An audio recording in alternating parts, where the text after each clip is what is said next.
Muy buenas noches. Darles la más cordial de las bienvenidas. Muchísimas gracias por estar el día de hoy en la última tutoría de la asignatura de lenguaje y realidad social. Vamos a abarcar el capítulo número 4 y quien expone pues es la tutora que ha estado a lo largo de este cuatrimestre. Mi nombre es Wendy Edith Prado Rodríguez y pues me alegra mucho contar con la presencia de cada uno de ustedes. Para retomar un poquito algunos datos importantes, recordarles que esta asignatura se aprueba con un mínimo de 7 como promedio final y esto equivale a un 70. Recordarles que no hay reposición y que este trabajo que se les va a asignar como proyecto número 2 tiene un valor de 4, ¿ok? De 4 puntos. Podríamos decir que es como el 40% de la nota, ¿ok? Va a abarcar el capítulo 3 y 4 y se les va a habilitar a partir del 29 de noviembre hasta el 4 de noviembre. Hay aspectos importantes que vamos a trabajar el día de hoy, pero antes simplemente deseo hacer un recordatorio importante con respecto a tener presente la orientación académica de la asignatura. Estén pendientes de las fechas que vienen ahí estipuladas y también informar de cualquier situación que presenten, algún problema en la plataforma, que es Estudiaú al PAL, ¿verdad? Recuerden, revisen y lean todo el material didáctico, especialmente este capítulo 4 y el capítulo 3, perdón, porque son los dos capítulos con los cuales ustedes van a tener que realizar el último proyecto, que es el proyecto 2. Pues bien, estén pendientes, siempre ingresen por cualquier duda, algún aspecto importante. Recordarles que también se les va a habilitar el chat y que esta es una oportunidad muy importante para que puedan accesar y hacerme consultas con respecto al último proyecto, ¿verdad? No es que yo vaya a dar ninguna respuesta, esto es importante que quede claro, sino que yo les puedo orientar en alguna duda que tengan con respecto a las preguntas, a la comprensión de qué es lo que ustedes deben de responder. Luego, estar pendiente de las pestañas, donde se va a habilitar siempre los instrumentos de evaluación para que ustedes puedan ingresar, descargar el instrumento que es el machote. Recordarles que por favor no alteren el documento. Yo sé que tal vez puedan pensar que son muchas páginas y que de pronto para que sea bonito el trabajo eliminan las instrucciones, eliminan la rúbrica y dejan solo la información, pero es de vital importancia que no alteren el instrumento. Ya se ha presentado en otras ocasiones que me dicen, profe, es que me quita espacio, puedo borrar alguna parte o así. En ese caso no hay problema, ¿verdad? Porque si a ustedes se les extiende un poco más las páginas por no borrar algún espacio que les sobra del documento, pues ustedes pueden hacerlo, no hay problema. El punto es que no eliminen las instrucciones, que no eliminen la rúbrica, que trabajen en el espacio asignado. Y, muy importante, todo instrumento de evaluación se debe subir al entorno en la pestaña correspondiente y en PDF.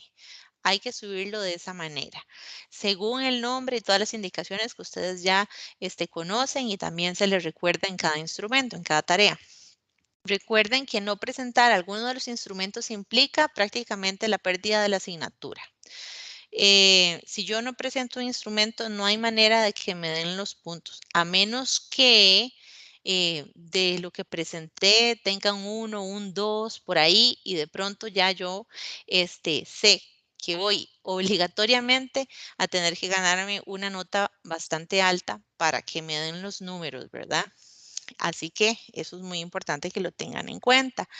Eh, el plagio es algo que hacemos insistencia una y otra vez. No tomen material ajeno, no, sobre todo en estos trabajos que se les pide únicamente que citen, por ejemplo, o que argumenten con base en la teoría estudiada. No busquen información extra, no buscan en revista porque en revistas académicas, en internet, porque me ha pasado muchas veces que utilizan fuentes externas y esto definitivamente no es lo que se les solicita, ¿ok?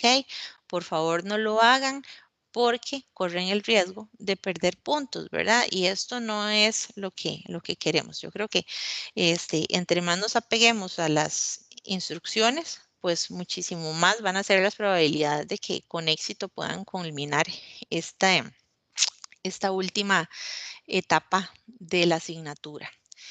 Muy importante, dudas o consultas siempre con este machote, nombre completo, número de cédula, centro universitario, el número de grupo, el número de entorno, el nombre de verdad de la persona docente. Estos son datos de suma importancia para poder darles una mejor atención a ustedes.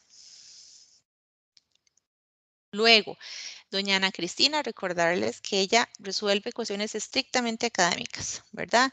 Resultado de apelaciones en subsidio. Eso quiere decir que si hay alguna apelación que ya se les dio un resultado, no están conformes, van como este último recurso con doña Ana Cristina, en fin, ¿verdad? Que si hay alguna omisión, alguna nota, algún registro que se hizo de forma equivocada, eso es con doña Ana Cristina.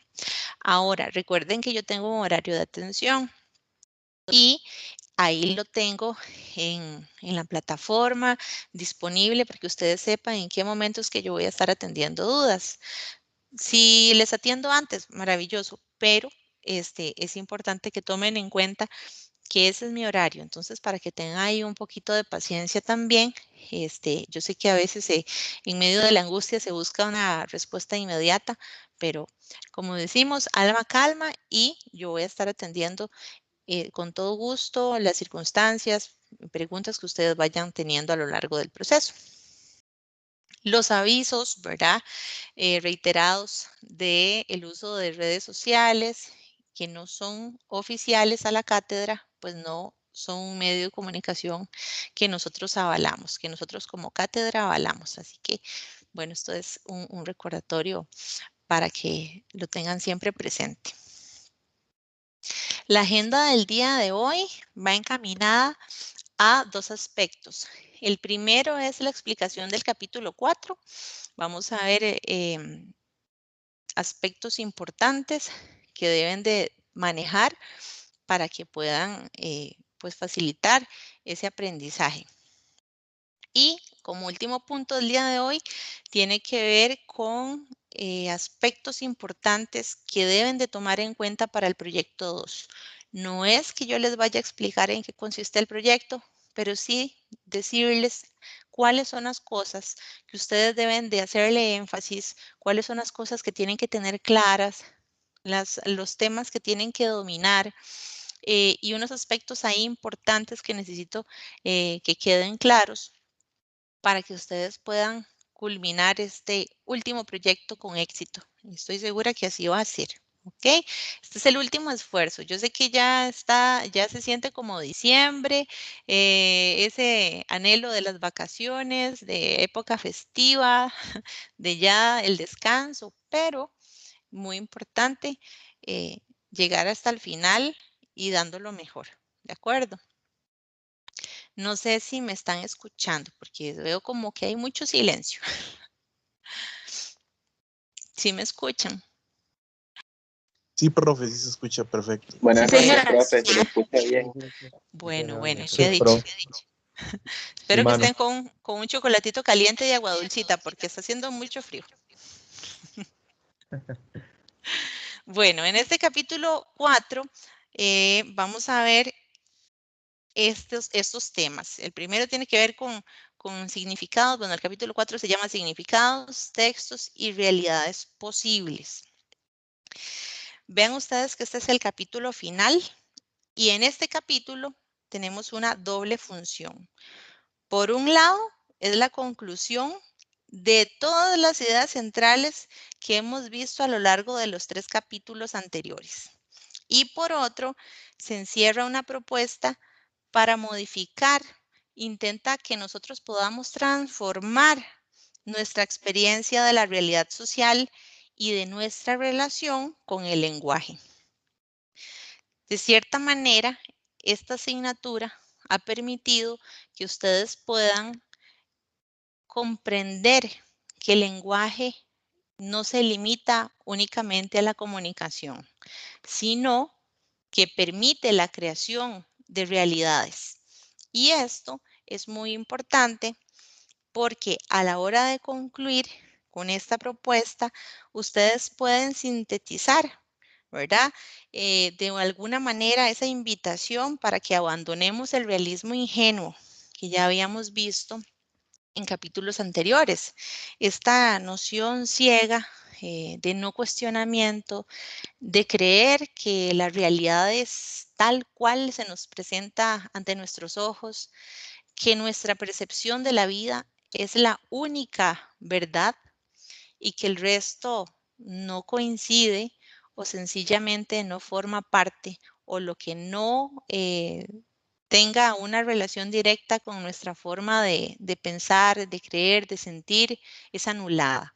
Y esto es muy rico porque nos permite una amplitud en la mirada, nos acerca más hacia una posibilidad de un realismo crítico. Y recuerden que no es un realismo crítico bajo aquel concepto de criticar, sino más bien de cuestionar, de ponerse otros anteojos ante la vida, de ponerse en los zapatos de la otra persona, generar empatía con el entorno, con las demás personas que conforman nuestras vidas y así poder generar una realidad pues más justa, más equitativa, más solidaria y así en medio de la complejidad que tiene este mundo, comprender que existen realidades plurales, que también existe la posibilidad transformadora de nuestra realidad.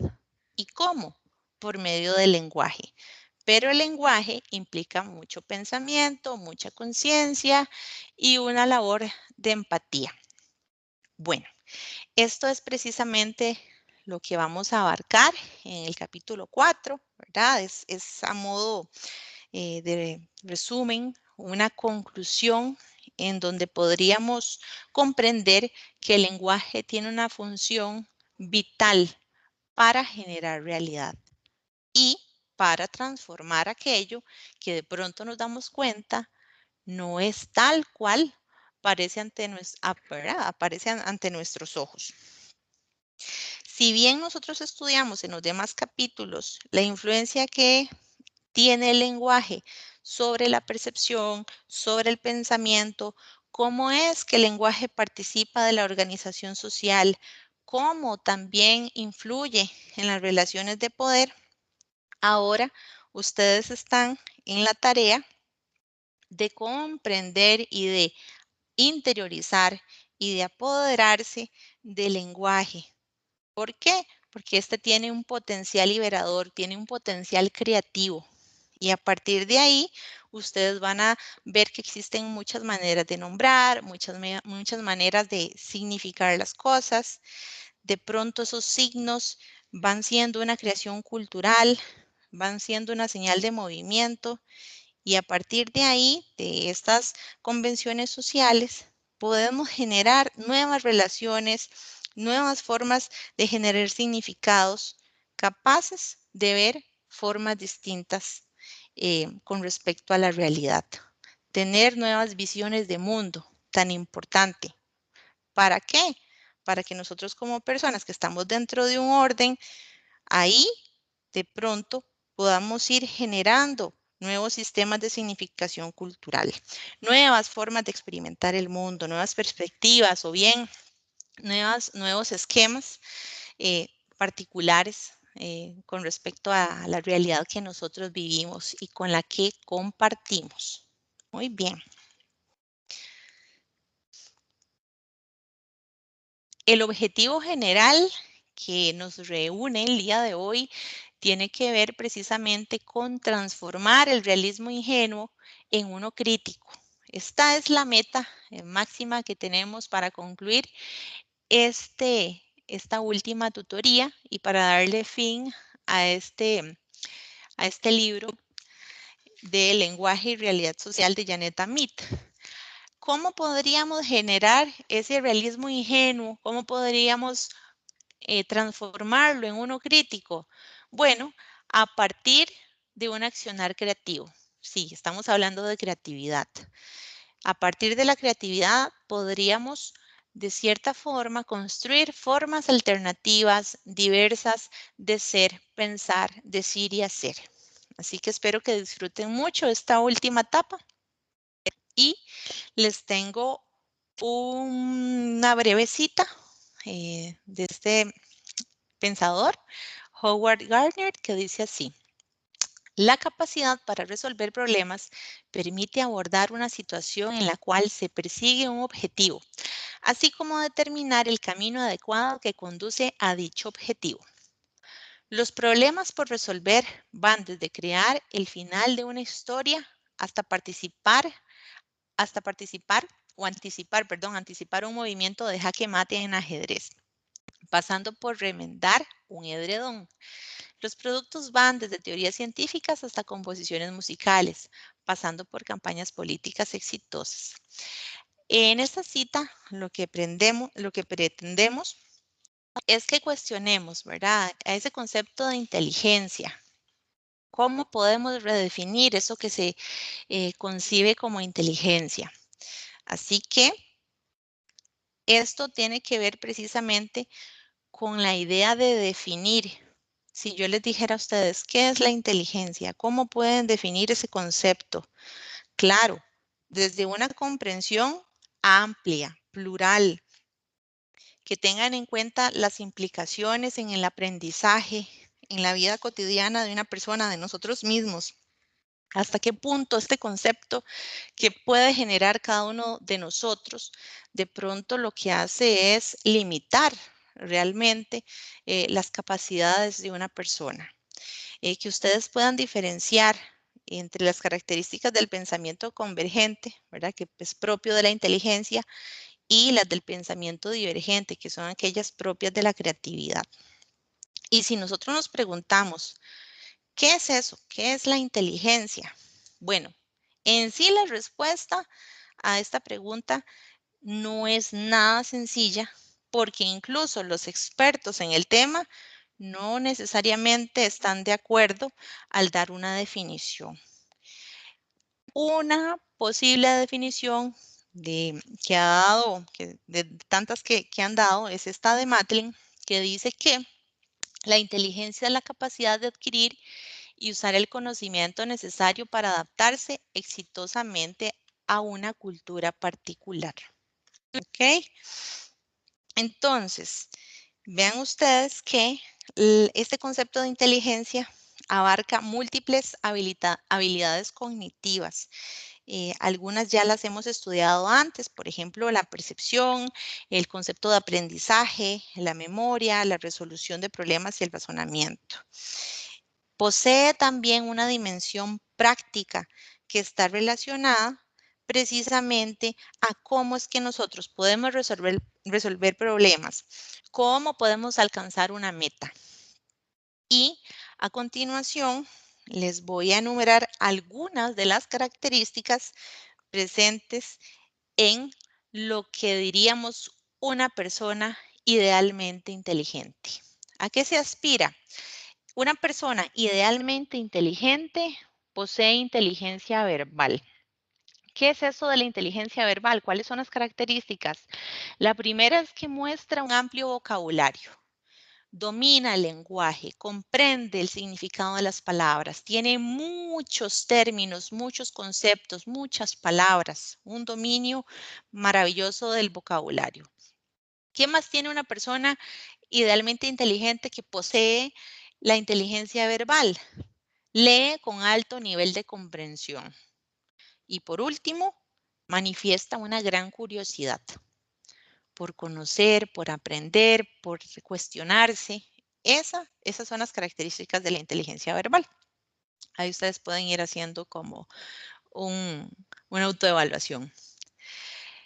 Segundo, una persona idealmente inteligente tiene habilidad para resolución de problemas.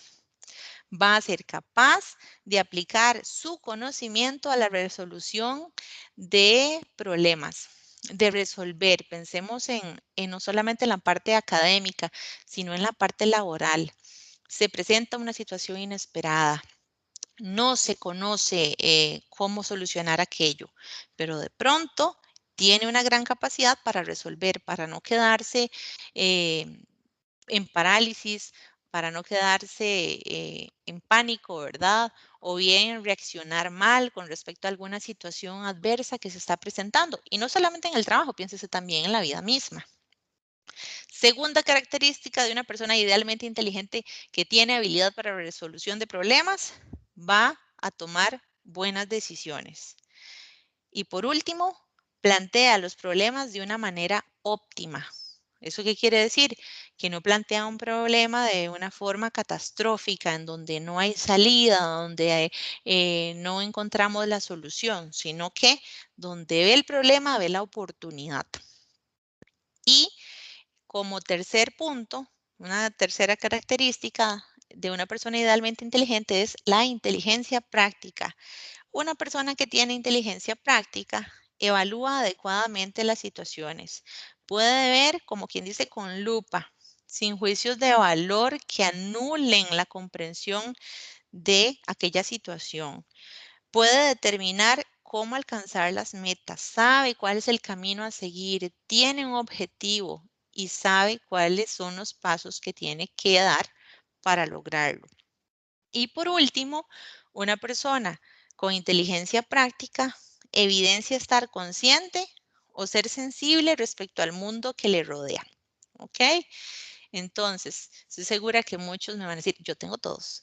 Ah, yo tengo algunos de uno de cada dos, tres, en fin, esto es muy variado, pero no se los digo para que se asusten, ¿verdad? Porque a veces de pronto nos encontramos con ese afán de buscar cuál es el coeficiente intelectual y esos test de inteligencia que de pronto dan sorpresas y no muy positivas o bien maravillosas, pero en algún área o tal vez no se sabe interpretar.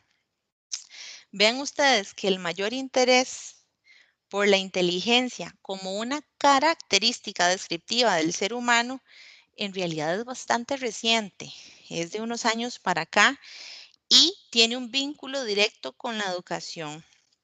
Esto nos remite a Francia, cuando a principios del siglo XX, este psicólogo llamado Alfred Binet lo que hizo fue desarrollar la primera prueba o test para medir la inteligencia. Y esta tarea, para sorpresa, en realidad no era meramente descriptiva. Resulta que a este psicólogo, Alfred Binet, se le asignó esa tarea por parte del Ministerio de Educación, que enfrentaba en ese momento problemas porque era demasiada la superpoblación, eran muchos los estudiantes que querían ir a la escuela y no había campo, no daban abasto.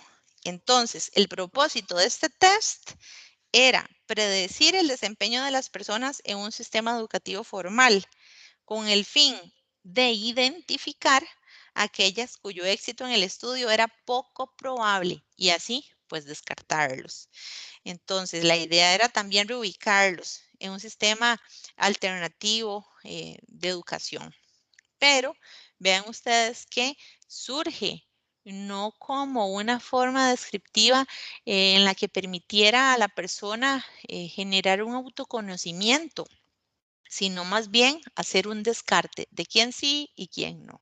¿Ok? Para que ustedes vayan viendo el origen de estos tests, para que vean cuál era el objetivo real de encasillar a una persona diciéndole, no, usted tiene un 80, un 70, un 120. ¿Qué es la inteligencia? ¿Qué la determina? Realmente se puede juzgar a una persona solamente porque es buena en matemáticas o solamente porque es buena en español. Y ustedes que han pasado por el sistema educativo de la primaria y la secundaria, vivieron en carne propia esa categorización de quién se decía inteligente, ¿ok? Ahora, por eso es que les comento esta historia, porque así es como surgió la medición de la inteligencia, ¿verdad? Y hoy se conoce con el nombre de coeficiente intelectual, o CI. Ahora, esto generalmente va a producir juicios sobre lo que se considera inteligencia y quién es una persona inteligente. Pero más que todo, es una presión, podríamos decir que es una apreciación bastante subjetiva, porque no alude a la realidad de la persona, no alude a cuál es la forma en la que puede desempeñarse de manera exitosa, cuáles son sus fortalezas, sus oportunidades de mejora. Esto sencillamente podríamos decir que no amplía realmente cuáles son esas habilidades que permiten a la persona considerarla idealmente inteligente. ¿Ok? Esto, que quede claro, ha sido un criterio para clasificar a los seres humanos. ¿Ok? Ahora, les pongo esta imagen y les pongo esta frase de Albert Einstein que dice, si juzgas a un pez por su habilidad para trepar árboles, pensará toda la vida que es un inútil. Bueno, básicamente algo así sucedió a lo largo de los años en los que se aplicaban estos tests de inteligencia, en donde no se medían realmente las características de cada una de las personas. Entonces acá les puse esta imagen que dice, para una selección equitativa vamos a hacer el mismo examen a todos. Por favor, trepe el árbol, ¿verdad? Sin tomar en cuenta cuáles son las habilidades de cada uno de los integrantes, por así decirlo. Entonces, ¿qué habilidad puede tener un pez para trepar un árbol? Sencillamente no es su espacio. Pero ¿qué tal para nadar? Prodigiosamente, comparado con un mono, por ejemplo. Bueno, eso es una metáfora de lo que ha ocurrido a lo largo de la historia de la humanidad con respecto a estos famosos test de inteligencia. Y por eso es que abordamos este tema, porque la idea es que podamos reflexionar, podamos ver cuáles serían los efectos eh, en la vida cotidiana, qué es lo que supone esa inteligencia, qué es lo que supone cuando se vuelve un criterio de clasificación, qué es lo que mide realmente el coeficiente intelectual. Ahora, preguntémonos, ¿hay solamente un tipo de inteligencia? ¿O solamente las personas que tienen éxito académico son inteligentes? ¿Ustedes qué dirían? Que no, profe. Eh, Profe, yo pienso que también existe la inteligencia emocional. Exacto, muy bien. Es un tipo de inteligencia, muy bien. Ahorita lo vamos a ver. Esto es muy importante. Y por dicha, se ha ido dando un cambio en la búsqueda, ¿verdad? De este tipo de inteligencias, porque se dieron cuenta, gracias también a este tipo de clasificación, que de pronto la persona era brillante únicamente en matemáticas. Pero ¿qué pasaba cuando se le presentaba alguna situación emocional, ¿verdad? ¿Cómo la manejaba? ¿Realmente tenía las herramientas, las habilidades para hacerle frente a la adversidad? Ahí entonces se dieron cuenta que no necesariamente el hecho de ser genial en matemáticas, genial en español o en alguna de las tantas materias, tantas asignaturas que hemos tenido a lo largo de la vida, van a implicar que necesariamente seamos inteligentes, brillantes, ¿ok? Porque el ser humano es integral y no podemos ver únicamente en una vía para clasificar si una persona es o no inteligente. Entonces, por eso es que vamos a ver el día de hoy esto que llamamos inteligencias múltiples, ¿verdad? Que ahora están muy en boga y las empresas pues apelan a un profesional que pueda dominarlas. Precisamente porque si ustedes se dan cuenta, ya cuando uno está en el ámbito laboral, las situaciones que se presentan van a ser tan variadas y de tan diversas categorías que nos damos cuenta que de pronto lo que estudié, la administración de empresas, no, pero es que esto en la universidad, ¿en qué momento me lo enseñaron? ¿Verdad? No, tiene que ver con una cuestión del desarrollo de alguna de estas inteligencias. A inicios del siglo XX, la inteligencia se asimilaba a la habilidad para el estudio, ¿verdad? Entonces, recordarán ustedes en algún momento a la abuelita decir, ay, este chiquito, esta chiquita sí que es inteligente, es que vieras que puros 100 sacan el examen, ¿verdad? Entonces, por ahí va la tradición, ¿verdad? Esta percepción de que era la inteligencia, sí, en serio había habilidad para el estudio dentro, por supuesto, de un sistema occidental de educación formal. Y a esta idea corresponde una visión de la escuela y la educación cuyo propósito lo que buscaba era uniformar. Y por uniformar me refiero a hacer que todo el mundo fuera igual, ¿ok?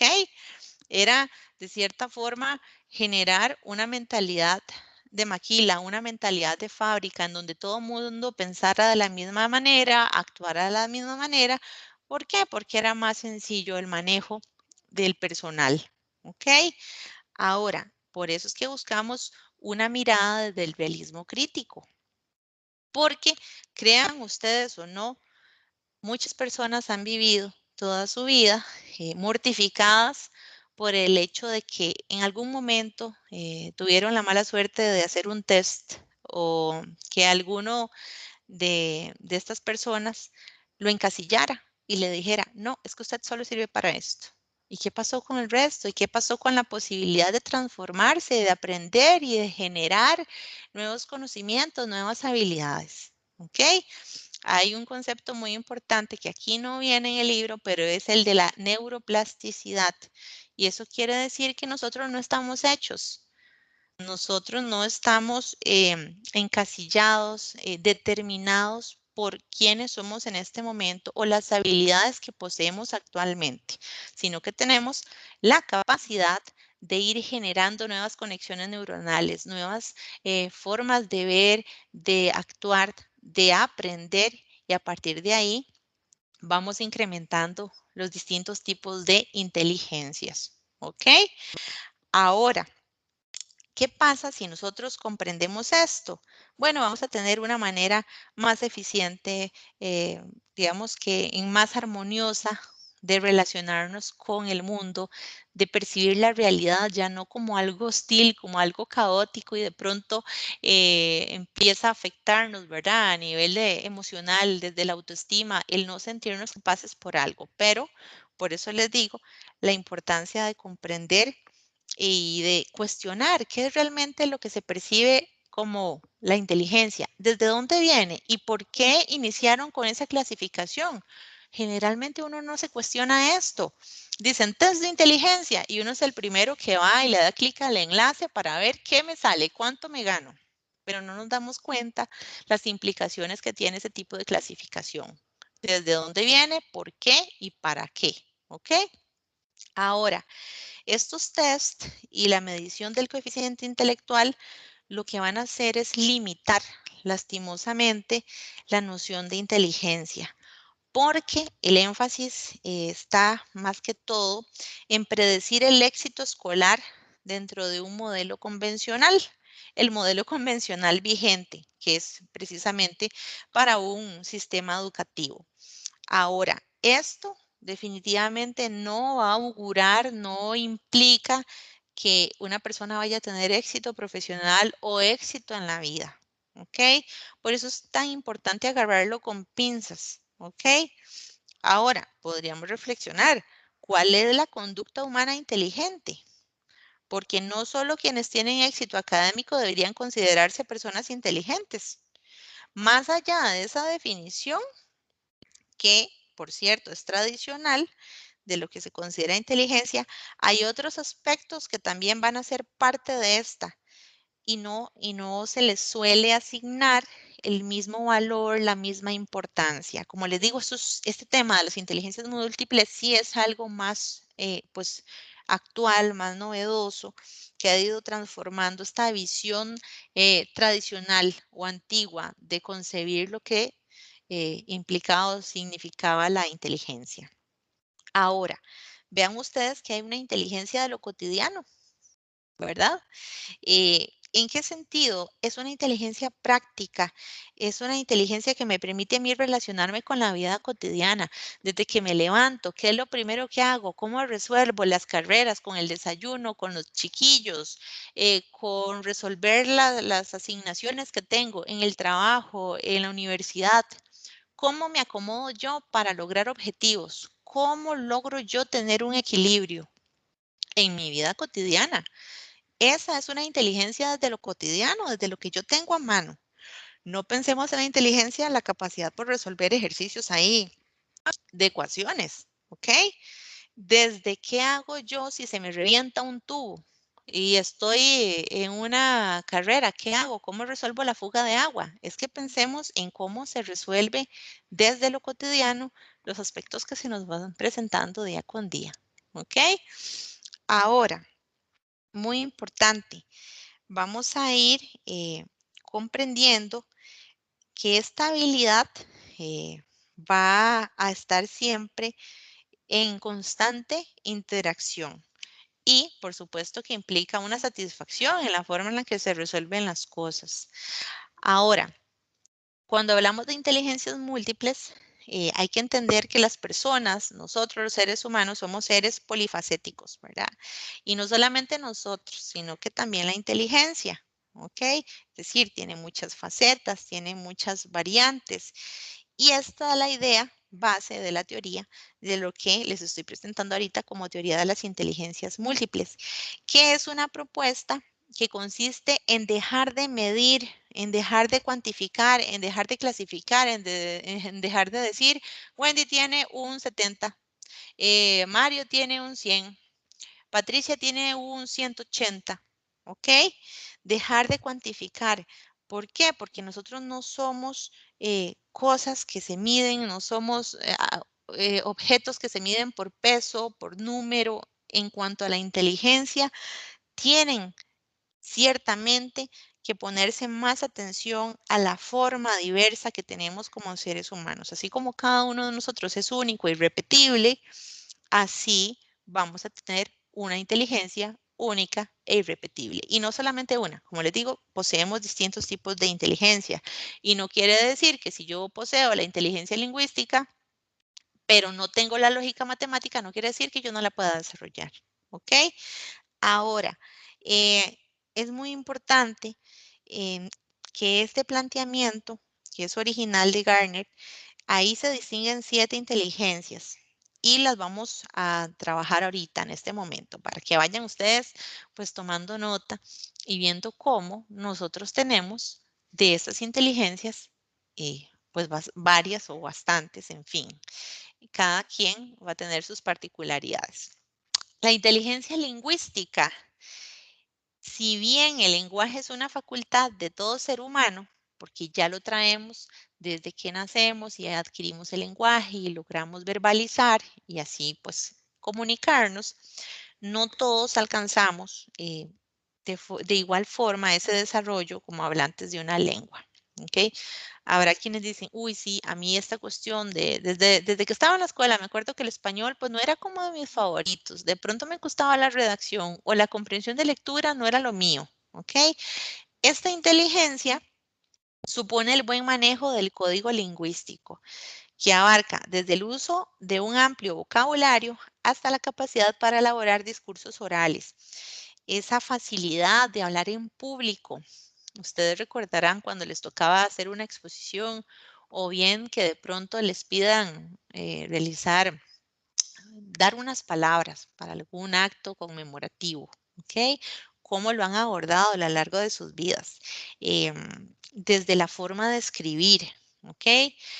¿Quiénes son las personas o los personajes que más se encuentran vinculados con este tipo de inteligencia? Poetas, escritores, grandes oradores o bien oradores. Esos van a ser los exponentes de este tipo de inteligencia porque lograron desarrollar productos verbales que han sido más complejos y culturalmente más valorados. Esta inteligencia también está presente en los docentes, en los periodistas, que tienen más habilidades comunicativas y pedagógicas, pero ojo, repito, no es una cuestión tan tajante, ¿verdad? Porque así como hay profesores de profesores, así hay oradores de oradores, en fin. Esto simplemente es como un panorama general de qué es lo que en teoría posee una persona que tiene una inteligencia lingüística. ¿Ok? Ahora, la inteligencia lógico-matemática es evidente a la capacidad científica, ¿ok? Es equivalente a la capacidad científica, porque va a suponer el manejo de múltiples variables a partir de la información dada, crear hipótesis, por ejemplo, generar explicaciones. Ahora, de pronto, como les digo, tradicionalmente se ha considerado que la inteligencia lógica matemática era la única inteligencia que realmente tenía un valor, ¿ok?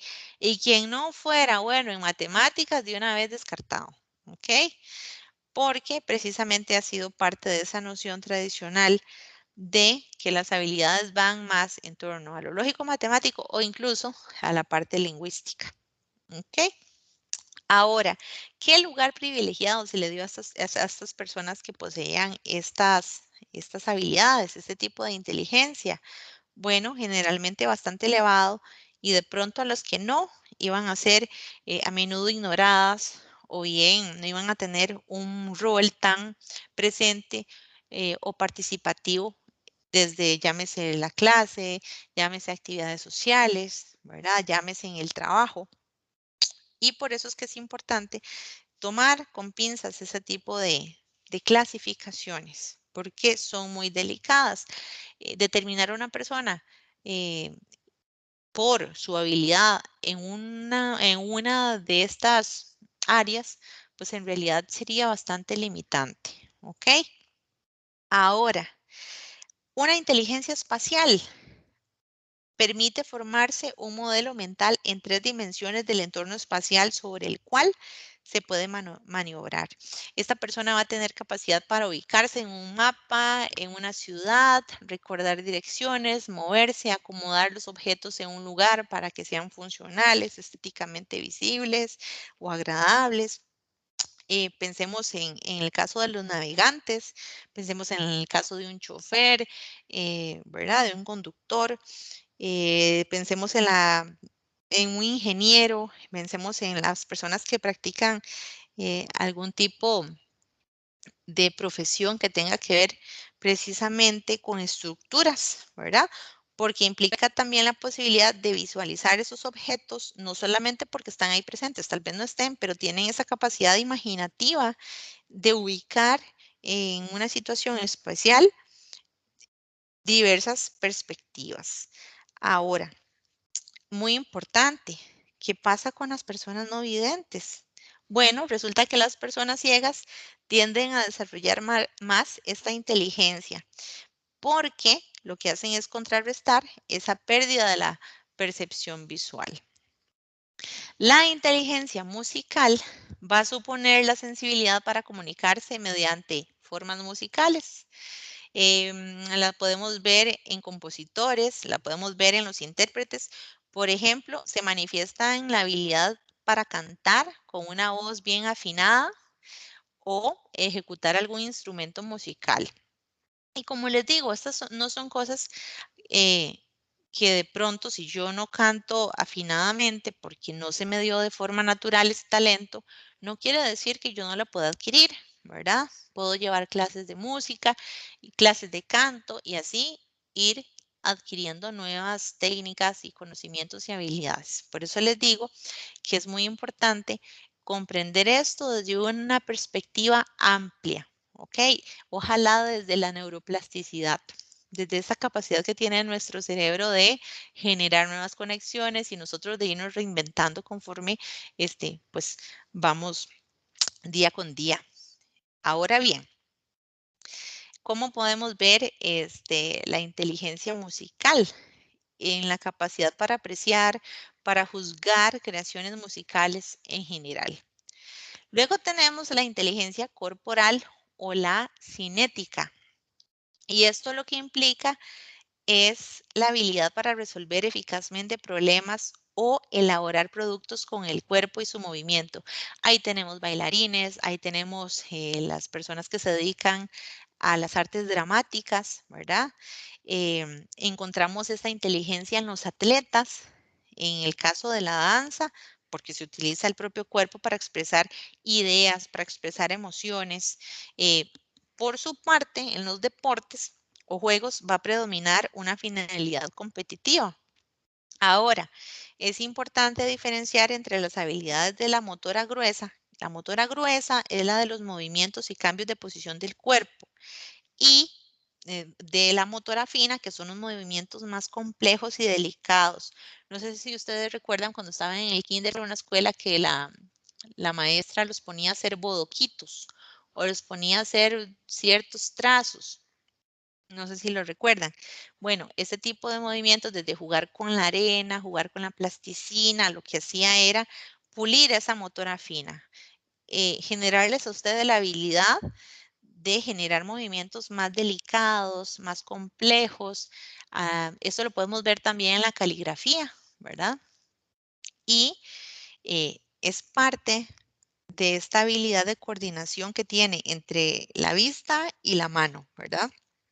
Ahora, no quiere decir que si yo no tengo una caligrafía estéticamente agradable, por así decirlo, comprensible, no quiere decir que yo no pueda generar una caligrafía pues que sea más acorde a los trazos que se consideran los esperados. ¿Ok?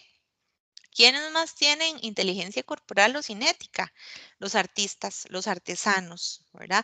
Los médicos cirujanos. ¿Qué sería de un médico cirujano si a la hora de hacer una cirugía no logra la motora fina? No logra hacer cortes delicados, suturas, en fin, son aspectos, vean ustedes que no solamente del bailarín, de la actriz, no quiere decir que sea únicamente de un deportista, sino que también en el área de la salud se requiere ese tipo de inteligencia.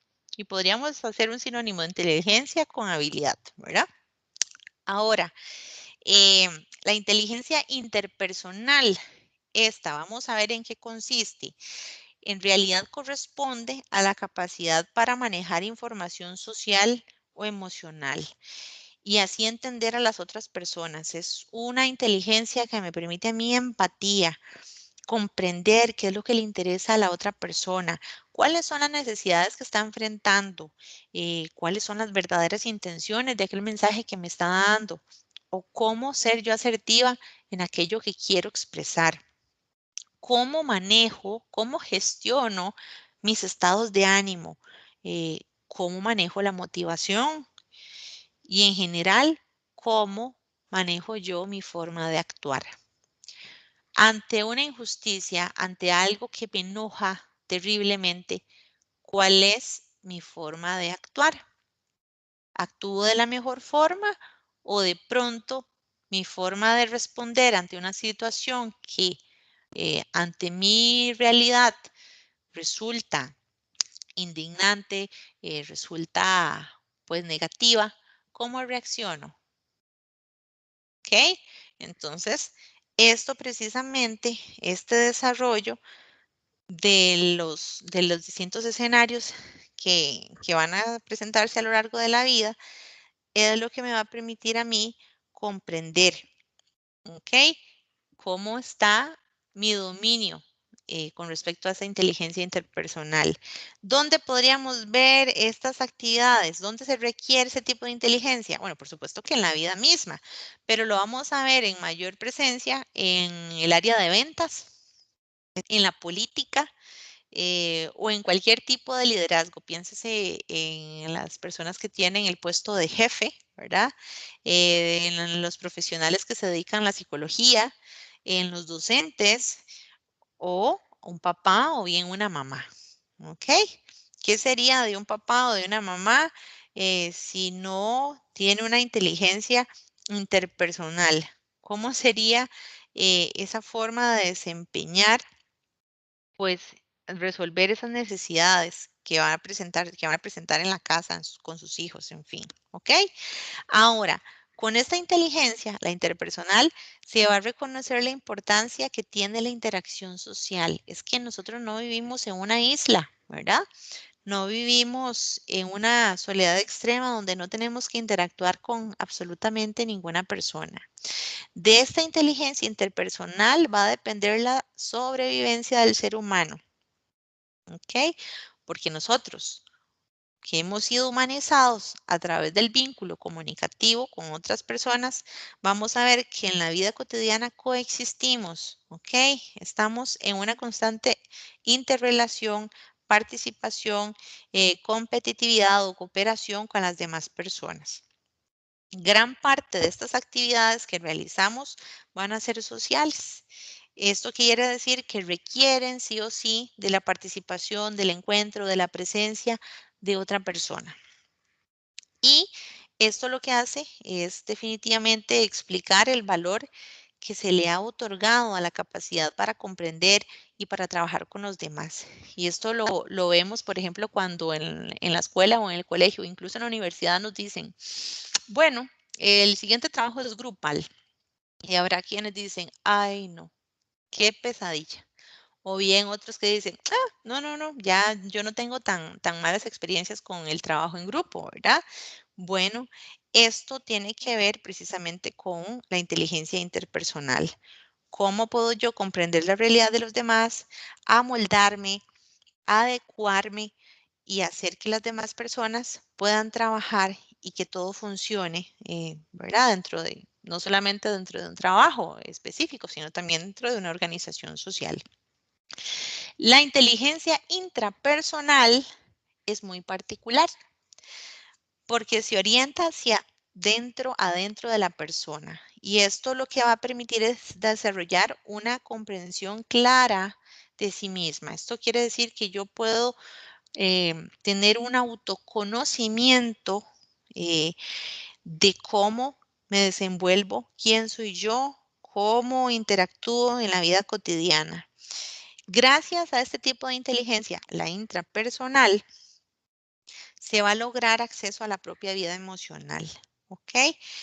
Me va a permitir a mí incrementar la capacidad para identificar, diferenciar las propias necesidades, los conflictos y los sentimientos. Esto quiere decir que puedo comprender bajo qué estado emocional estoy y no anularlo, ¿verdad? Porque resulta imposible, eh, sino más bien gestionar. Si estoy en un momento de crisis, de angustia, bueno, reconocerlo, me doy cuenta que estoy pasando por esta situación. ¿Cómo puedo mejorar, gestionar ese estado de ánimo que de pronto me está acarreando un proceso de sufrimiento, ¿verdad? O una emoción como el enojo, ¿verdad? Una conducta que está dirigida más hacia la explosividad. ¿Cómo me identifico con la emoción? ¿Cómo puedo generar un estado emocional que me permita equilibrarme y tomar las mejores decisiones? Esto es inteligencia intrapersonal, ¿ok? El autoconocimiento, la comprensión de nosotros mismos, eso nos va a facilitar muchísimo la interacción con las demás personas. La inteligencia naturalista. Esta corresponde a la capacidad para percibir la complejidad de las relaciones entre el ser humano y el entorno natural, las distintas especies y los elementos presentes en este. ¿Ok?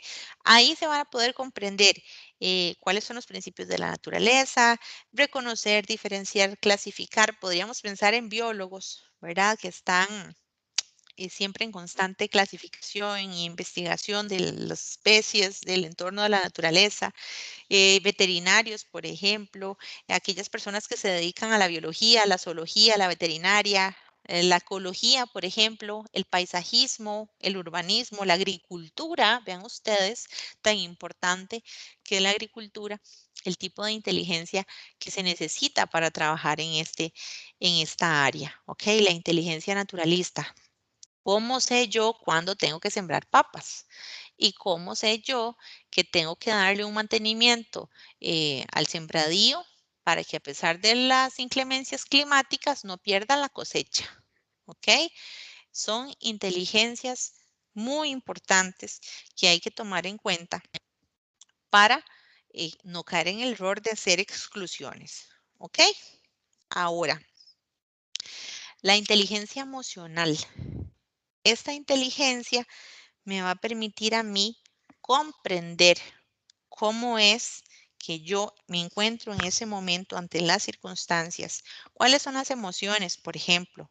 Eh, ¿Realmente estoy bien integrado con las distintas experiencias, las distintas formas de interactuar? Hay que tomar en cuenta que somos seres emocionales, ¿ok? Antes que racionales, porque primero sentimos y luego empezamos a procesar esa información con base a lo que nos ha ocurrido. Por eso es que es tan importante conocerse, ¿verdad? Vean ustedes que la inteligencia emocional está muy relacionada con la intrapersonal. Vean, con respecto a la inteligencia emocional, quiero hacer énfasis en que me permite, digamos que a partir de una inteligencia emocional bien trabajada, se puede generar una correspondencia para identificar, para manejar los sentimientos, ¿ok? Nos podríamos preguntar cuáles son las emociones, cuál es la correspondencia con esos sentimientos, son propios, son ajenos, de qué manera me permite a mí establecer relaciones interpersonales saludables y satisfactorias, ¿verdad? Esta inteligencia emocional se va a ver reflejada en la capacidad de una persona para controlar sus estados de ánimo, pero más que controlar, yo les llamaría gestionar, ¿ok? Porque controlar pareciera un sinónimo como de anular, ¿verdad? De pronto estar en un estado emocional, por ejemplo, de tristeza o de enojo y bloquear. Esas cosas no se pueden bloquear, sino que se puede buscar la forma óptima para salir de ese estado y generar un equilibrio en las emociones de la persona, ¿ok? ¿Cómo se supera la frustración, por ejemplo? ¿Cómo puede uno motivarse a sí mismo? Bueno, esto es parte de la inteligencia emocional. Y recuerden que el ser humano es un ser social, no es un ser aislado. Por lo tanto, el bienestar va a estar definido siempre en función de las relaciones que establezca. Una relación interpersonal sana, saludable, de satisfacción, ¿verdad? Va a permitir pues una autorrealización y a partir de ahí una mejor convivencia y una mejor pues construcción de la realidad que se vive. ¿Ok? Bueno, vamos a ver, no sé si habían algunas dudas con respecto a este tema de las inteligencias múltiples. Si vamos bien ahí.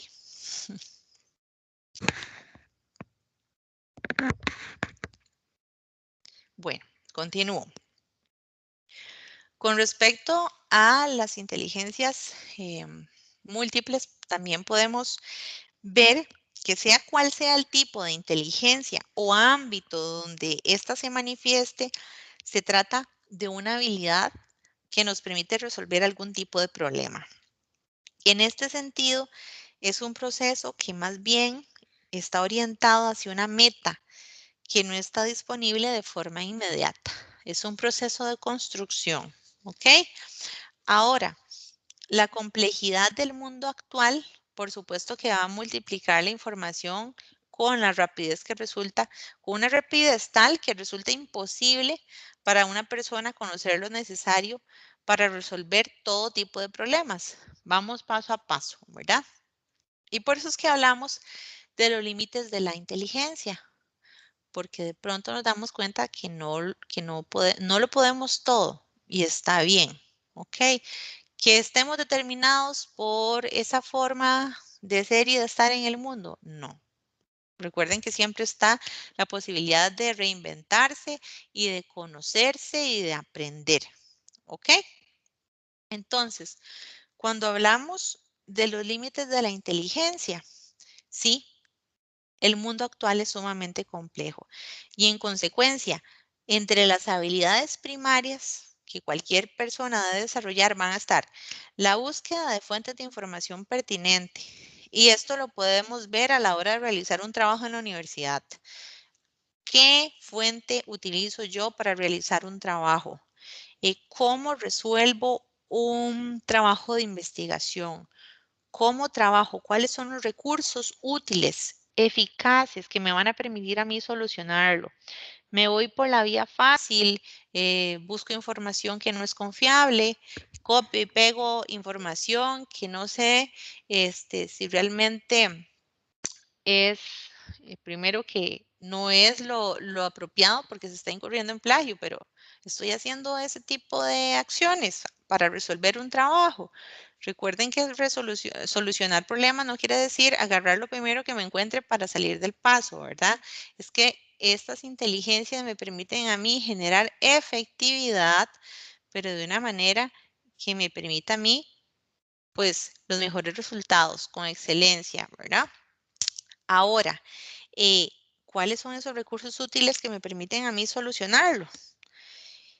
Estas habilidades son sumamente importantes, esas destrezas me permiten a mí no solamente resolver los escenarios de la vida cotidiana, sino también, pues, generar destrezas en la comunicación, generar diálogos efectivos, em, permitir que a partir del lenguaje yo pueda adquirir conocimiento, ver que este no está aislado, sino que todo de forma conjunta va a ir permitiéndome una mayor comprensión de mi entorno. ¿Ok? Vean ustedes que cotidianamente nosotros nos vamos a estar enfrentando a múltiples dificultades. Podríamos decir retos, desafíos, ¿verdad? Y a partir de esos desafíos que se nos presentan, pues, ¿dónde están las habilidades para resolverlo? Eh, a veces habla, no sé, de pronto surge la idea de que esto se resuelve por sentido común. Y eso es un tema que ya vimos en la tutoría pasada, ¿verdad? ¿Qué es eso del sentido común? No me voy a detener ahí, pero vean que ante situaciones nuevas, generalmente vamos a tratar de asimilarlas. ¿Y a partir de qué? De experiencias conocidas vamos a ir generando soluciones. Pero siempre vamos de una u otra manera a seguir modelos, queramos o no, de forma inconsciente con respecto a las convenciones sociales, cómo nos educan en casa, cómo nos educan o nos preparan para la vida, para solucionar los desafíos que se nos presentan día con día. ¿Ok? Estos son temas muy importantes que en psicología se denomina, vamos a ver, esa habilidad funcional, ¿verdad? Para poder resolver las circunstancias. ¿Qué pasa cuando tengo una fijeza mental y digo, así son las cosas y de pronto mi esquema es muy rígido? ¿De qué manera me voy a ver limitada para organizarme con respecto a las experiencias nuevas que están sucediendo? ¿Se puede aplicar la misma fórmula para cada situación que se presente? Pues nos hemos dado cuenta que no y que definitivamente es medio complejo pensar que solamente hay una forma para resolver las situaciones. Y ante esto, eh, va enlazado, ¿verdad? Ante esta situación va enlazado el rol del lenguaje, porque decíamos que el lenguaje y el pensamiento están entrelazados. Y en tanto yo tenga la habilidad para flexibilizar mi forma de ver el mundo, así voy a poder superar los límites. Recuerden que no es el más fuerte, no es el más grande, es el que tiene la habilidad de adaptarse, pero para adaptarse yo tengo que poseer una habilidad para comprender la realidad y modificar mi actuar ante las situaciones que se están presentando. Ante esas situaciones, yo voy a generar nuevas soluciones, ¿ok? Ahora, todo tipo de situaciones y códigos culturales siempre van a ofrecer una oportunidad para ejercitar esta flexibilidad, ¿ok? La vida misma es una escuela para ir fortaleciendo este tipo de inteligencias. Ahora, si nosotros pensamos en una racionalidad convencional, ¿verdad? Precisamente en los capítulos anteriores se ha ido enfatizando, se ha ido dando pues mucha importancia a la idea de el concepto de realidad social, ¿verdad? Como un producto de una serie de convenciones sociales que lo que han hecho es dar significado y organizar cómo nosotros nos interactuamos entre, ¿verdad? Entre las personas que conformamos el entorno. Entonces, que los objetos tengan una función convencional asignada culturalmente va precisamente a convertir aquellas relaciones o interacciones sociales que tienen un significado dominante en una forma de ver la realidad. Pero, ¿se puede transformar? Sí.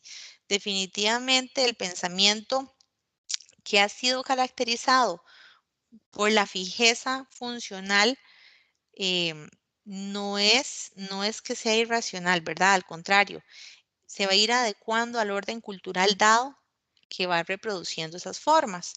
Ahora, muy importante, cuando hablamos de la inteligencia como convención social, recuerden que no existe, aparte del sistema cultural que la juzga y le da significado, sino que corresponde a ciertos conocimientos y habilidades definidos como inteligentes, entre comillas, ¿verdad? Por cada sociedad.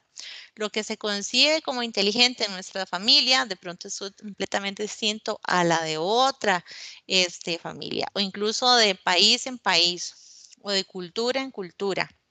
¿A qué se le ha ido dando énfasis como sinónimo de inteligencia? Esto va a variar con respecto al acuerdo colectivo que se tenga de esa concepción.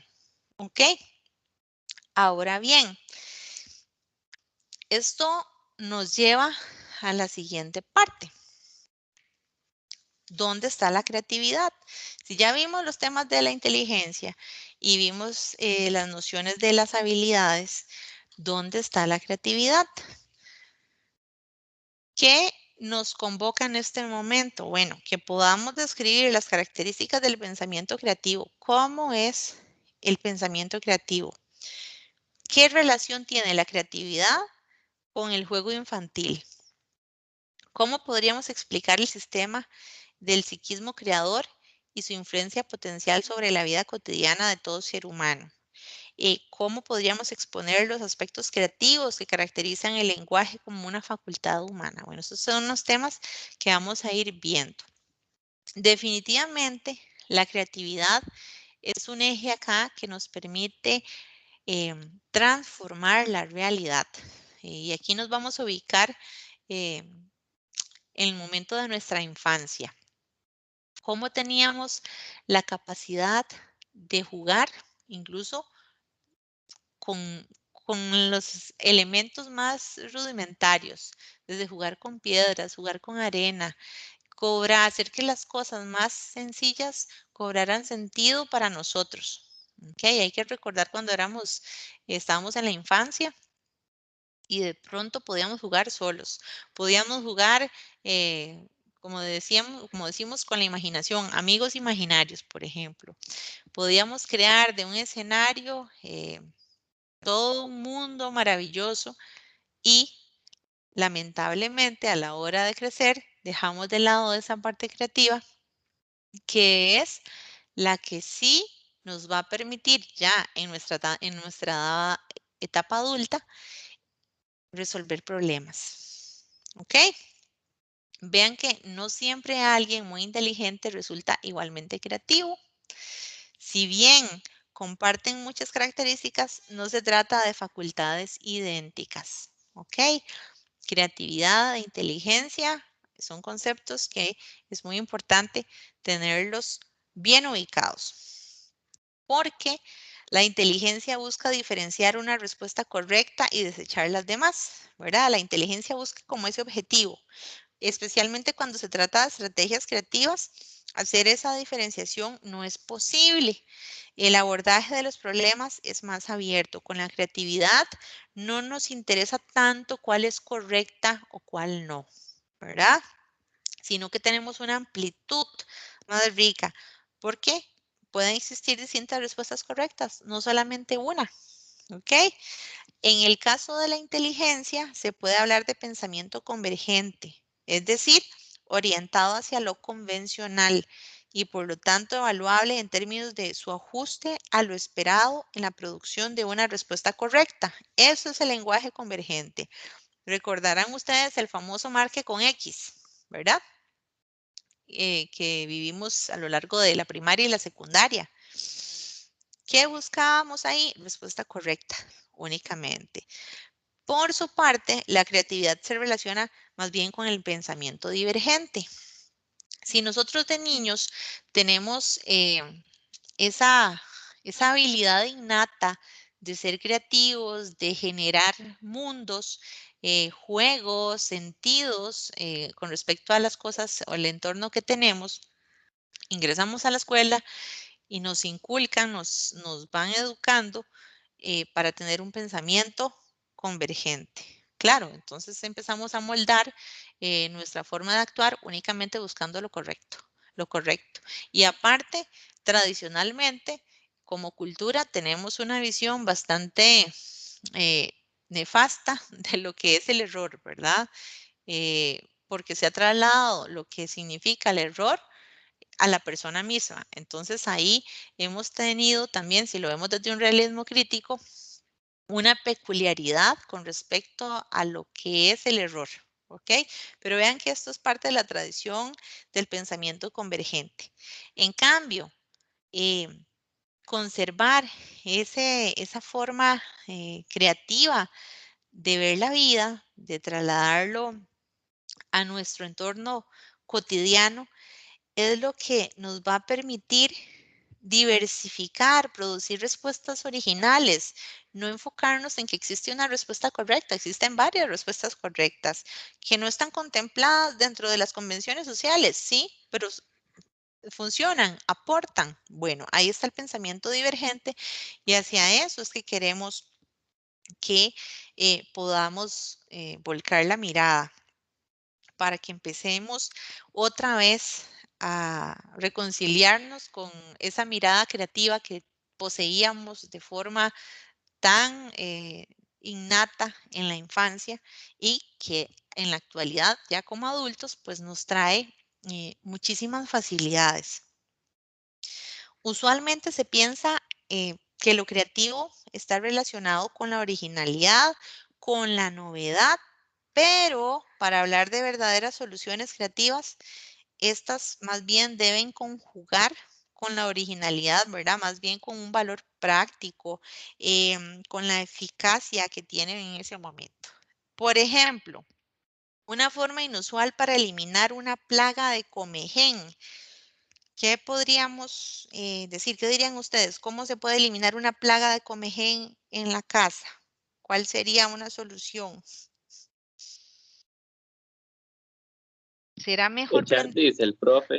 echar diésel? Pero eso implica quemar la casa o ¿qué pasaría? No rociar, digamos, en el coso ese, en el panel de atarra. Ah, ok, muy bien. Bueno, ese es un tipo de solución. ¿Alguien más con otra solución que no sea ponerle diésel? Poner cáscaras, ya sea de mandarina o limón o naranja, en las partes donde está. A ver, qué interesante. Muy bien. Bueno, ninguna de esas dos yo las conocía, les soy sincera. Y eso es eh, una habilidad que me permite, y en nuestro caso, ¿verdad? Dado que nos toque una plaga de comején, solucionarlo, ¿verdad? Porque habrá quien le puede prender fuego al comején y de pronto sale terrible, ¿verdad? La solución. Ahora bien, ¿cómo soluciono yo vamos a ver, desde el hecho de hacer un arroz, ¿verdad? El hecho de cocinar, ¿Cómo resuelvo yo? Tal vez no estoy acostumbrada a enfrentarme a la elaboración de alimentos y de pronto tocó. ¿Cómo resuelvo yo eso, verdad? De tal manera que no se queme el arroz, que no arda en llama la cocina, que los invitados no salgan enfermos, ¿verdad? De la comida. En fin, vean ustedes cómo la creatividad siempre va a tener un papel fundamental, formas distintas de solucionar, que sean efectivas y que me permitan a mí, pues, de generar una solución que sea agradable, ¿verdad? Satisfactoria, que nosotros podamos ver que tenemos esa habilidad o bien la gestionamos de tal manera que no sabíamos ni siquiera cómo íbamos a resolverlo, pero de pronto vimos que fue efectivo, ¿ok? Entonces tengan en cuenta siempre el pensamiento divergente, ¿ok? Ahora, em, esto de gestionar la inteligencia emocional también es muy importante y va de la mano con la creatividad. ¿Qué sucede si yo, digamos que estoy pasando por una situación emocional en donde tengo un apagón químico en mi cerebro, estoy pasando por una situación pues dolorosa? ¿Qué creatividad puede surgir bajo una emoción ligada a la tristeza o el enojo?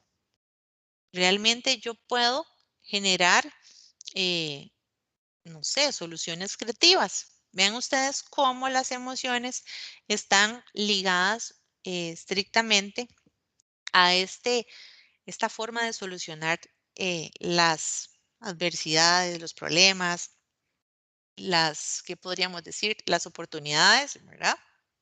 ¿Y por qué hablo de la parte emocional, de la inteligencia emocional? Porque es importante tomar en cuenta que cuando se enfrentan situaciones difíciles, hay tres formas en las que nuestro cerebro actúa.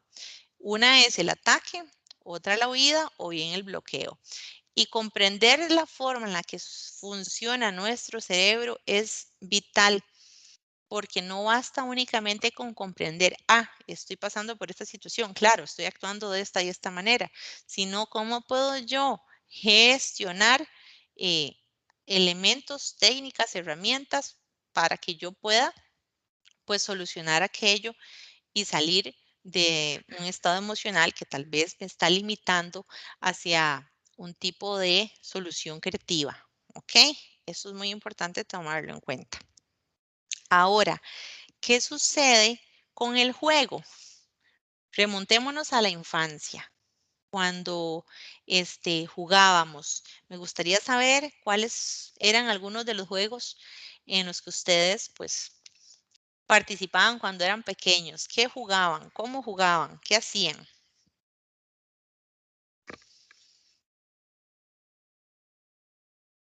Nadie jugaba cuando era niño o niña. Policías y ladrones. Cri, Poli- cri. Policías y ladrones. ¿Y cuál es la otra que me dijo? La anta también. La anda, muy bien. Entonces, incluso subirse a los árboles de guayaba. Bueno, no sé si ustedes tuvieron esa oportunidad, pero jugar con, No, no, jugar con tierra, la anda, quedó escondido. No Yo sí, yo sé, anduve en palos de guayaba. a ver, muy bien. Desde, no sé si ustedes han tenido más contacto con el campo, desde, no sé, es que en el campo se viven más cosas, ¿verdad? Relacionadas también con animales, con ganado, con gallinas, en fin. tirarse de alguna parte alta con algún cartón o algún tipo de Es algo plano como para deslizarse. exacto, ese es muy Puede divertido. molestar a las vacas. Que le Exacto, jalarle el carreré una rabo a la vaca, vaca. pero ese no lo Sí. recomiendo. Tirarse a las pozas, en fin. Yo les hablo de ese entorno, ¿verdad? Desde el campo, porque como yo les dije hace ya algunas tutorías atrás, pues yo crecí en el campo, entonces por supuesto, desde subirse a un árbol de guayaba y jalar la rama, y entonces eso generaba, era como una catapulta, ¿verdad? ya en la ciudad, pues sí, otros tipos de juego. No que no se dieran también, ¿verdad? Como el anda y quedó y escondido y todas esas cuestiones. Pero si nosotros vemos la forma de interactuar en la infancia y el papel que le dábamos al juego, un día sin jugar era un día aburridísimo en la infancia. Lo que más ansiábamos cuando éramos pequeños era jugar. Y era el momento de creatividad y quién quiere jugar escuelita y quién quiere jugar de mamá, quién quiere, en fin, era la imaginación que dominaba nuestra vida cotidiana en la más tierna infancia, ¿ok? ¿Y por qué les hablo del juego? Porque cierto o no, ahí era cuando más creativos nos poníamos. Era cuando más se nos ocurrían Sí, cosas profe. y no pensábamos, ay, esto será correcto o será incorrecto. Ni siquiera pensábamos en eso, ¿verdad? Era la dicha del disfrutar, era ponernos todos de acuerdo con la imaginación. Y vean ustedes que desde pequeños tenemos convenciones sociales, ¿verdad? A nivel minúsculo. Porque Hoy en día, profe, ¿sí? hoy en día ya casi ni se juegan esos juegos. Ahora todos los carajillos desde pequeñitos solo quieren jugar con el teléfono y todo eso. Imagínense, entonces, muy importante, que de hecho que lo menciona, pregunto, ¿hay alguna capacidad, alguna habilidad o algo, vamos a ver, sí, una habilidad creativa que se esté promoviendo con ese tipo de juegos?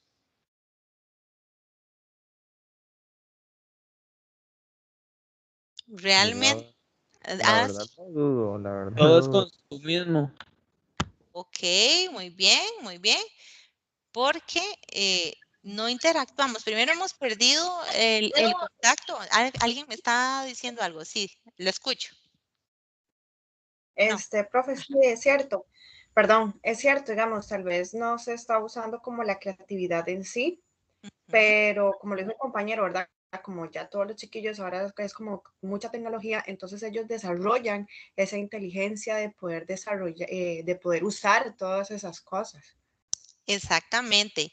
Y es como, en mi caso, me ponen a jugar un juego de esos y no presento esa habilidad, ¿verdad? Entonces, hablamos también aquí de las habilidades múltiples, pero resulta que el juego, ese juego con el que nosotros crecimos, del que ustedes me han contado, ha sido el origen de la creatividad, ¿ok?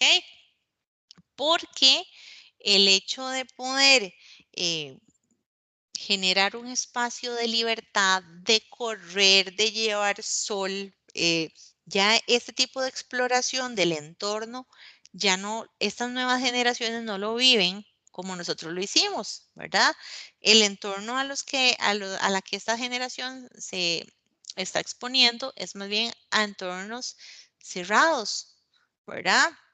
Aquello de salir al barrio y jugar con los chiquillos de la vecindad, menos ahora con COVID, ¿verdad?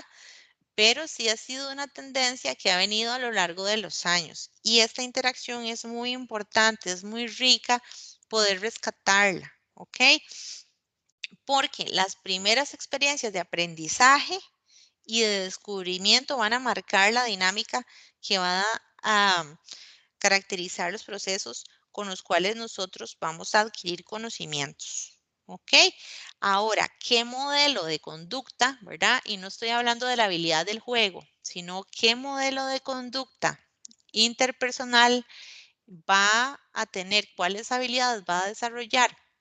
Por ejemplo, un niño que vive encerrado, sentado en su silla, jugando nada más, pensemos en nuestra infancia, que nosotros corríamos por el potrero o bien por el barrio, no había tanta limitación, ¿verdad? En cuanto a interactuar con otros niños, con los primos, con los hermanos, ¿verdad? Como sí se ha ido pues dando en la actualidad. Y hago énfasis en esto porque en el juego es donde se origina la creatividad. Por eso es que es tan importante, ¿ok? Habrá quienes dicen, uy, no, a mí no me gusta jugar porque si yo pierdo me enojo y por eso prefiero no jugar, ¿verdad?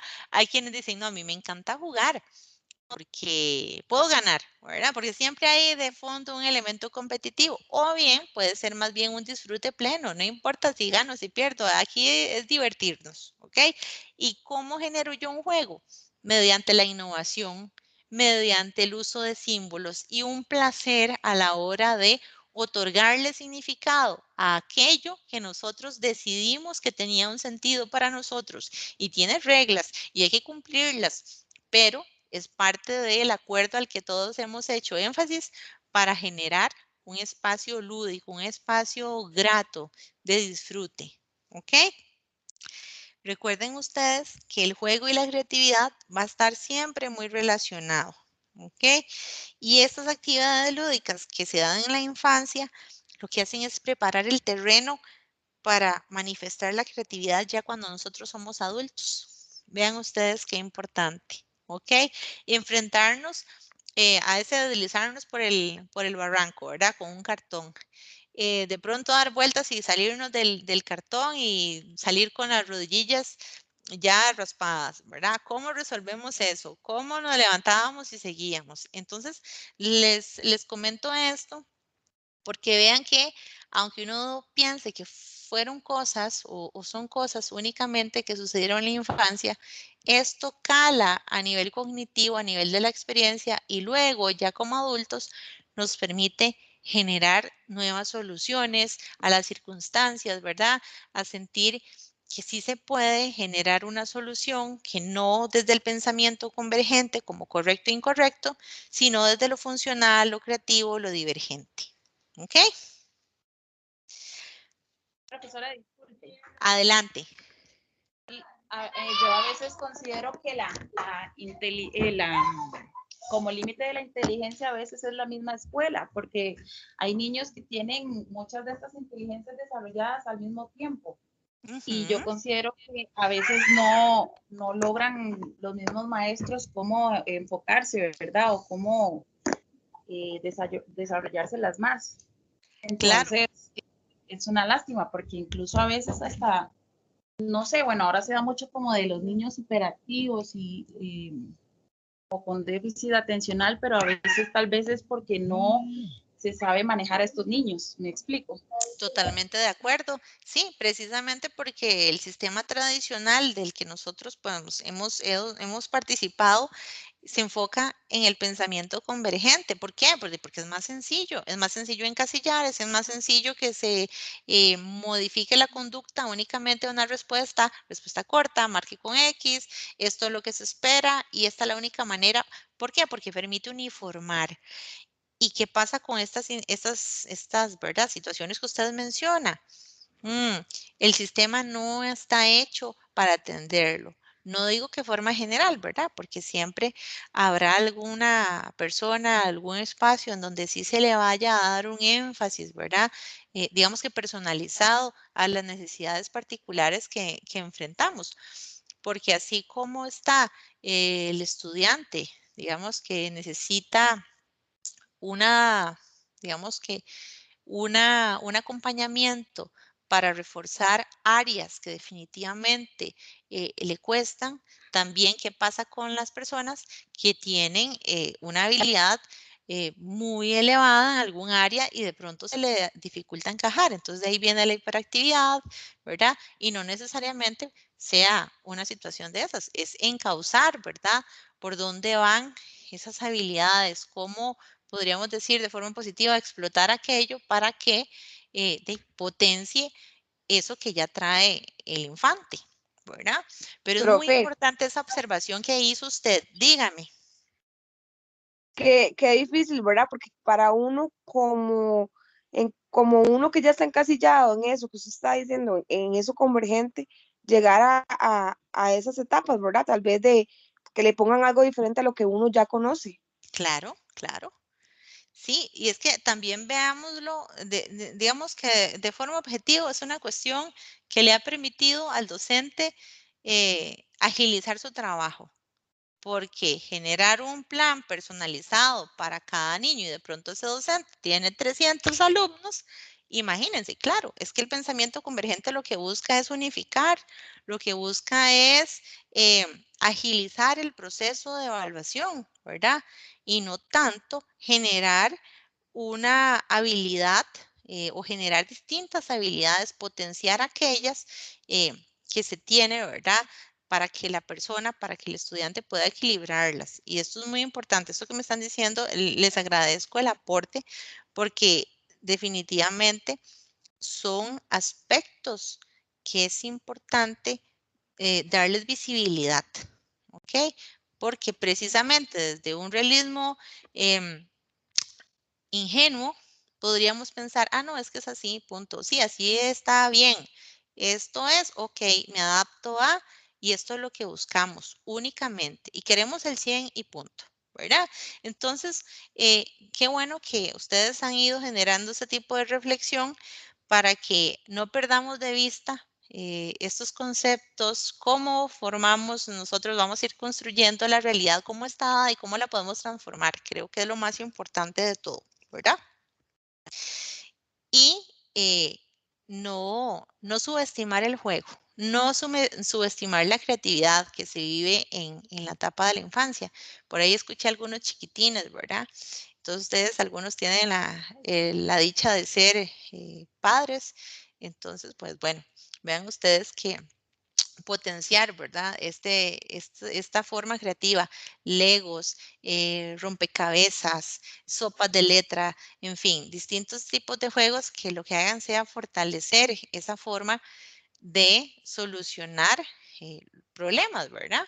Porque claro, uno habla de problemas y de pronto tiene una connotación ahí como negativa, pero ven ustedes que en el juego nosotros veíamos la necesidad de buscar un objetivo, de solucionar algo, pero era desde el disfrute, cosa que se ha ido perdiendo a lo largo pues, de la vida y de pronto vemos los desafíos y ya no con ese buen humor, porque ya anulamos de alguna manera, lastimosamente, ese aspecto creativo, ese aspecto que nos permite a nosotros generar con ilusión una forma de resolver aquello que se nos presenta. Profe, Dígame, que la interrumpa. dígame. Yo creo, bueno, no sé si viene el tema, pero esos juegos también ayudan a la parte física. También podemos comparar a un niño que sea solo digital a uno que jugó más en el entorno, como varios de nosotros, y se puede observar en su etapa adulta o adolescente que son físicamente un poco mejores. Yo creo que también la inteligencia y lo físico van de la mano, porque si estás en una situación y tenés alguna habilidad física por haber jugado estos juegos, pues te ayuda un montón a resolver también situaciones. Exactamente, completamente de acuerdo. Sí, perdón. Dígame. E incluso lo que dice él es cierto. Bueno, yo he notado, por ejemplo, con los videojuegos, que se les desarrolla mucho la capacidad para resolver conflictos. Ajá. Entonces, yo siento que obviamente tienen pues, muchas características negativas, pero si se logra enfocar bien, sí resultan de alguna manera.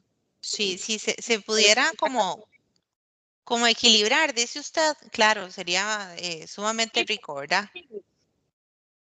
Exactamente, depende del juego, ¿verdad? Pero yo sí veo que sí logran mentalmente desarrollar mucho esa capacidad de resolver conflictos, pero ya en la vida cotidiana, en la vida del niño, ¿sí me entiende? Sí, no sé si va relacionado más, tal vez al momento en el que ya se enfrenta a tal vez un aspecto como más de interrelación personal, cómo solucionar, cómo enfrentarse a la interacción social. Eso es. Claro. Sí, exactamente, sí. Claro, porque en este caso de los videojuegos se está potenciando una habilidad y estamos dejando de lado otras que también son muy importantes, ¿verdad? Entonces, volvemos a lo mismo, ¿verdad? A la necesidad de potenciar todas las inteligencias, esas inteligencias múltiples, no fortalecer únicamente una. Se los pongo así, pues ya le doy la palabra. Potenciar un solo tipo de inteligencia es como que yo vaya al gimnasio y solo haga pesas para el brazo derecho. ¿Ok? Algo así. Dígame, ahora sí. Relacionado bueno, a lo que yo he dicho, es como, por ejemplo, en la inteligencia emocional puede también ver como lo físico, como lo que usted decía, tirarnos de un barranco y rasparnos las rodillas y volvernos a levantar, nos va a ayudar en un futuro a que si se nos presenta alguna adversidad, ya haber forjado ese carácter y poder buscarle una solución a la adversidad que se nos está presentando.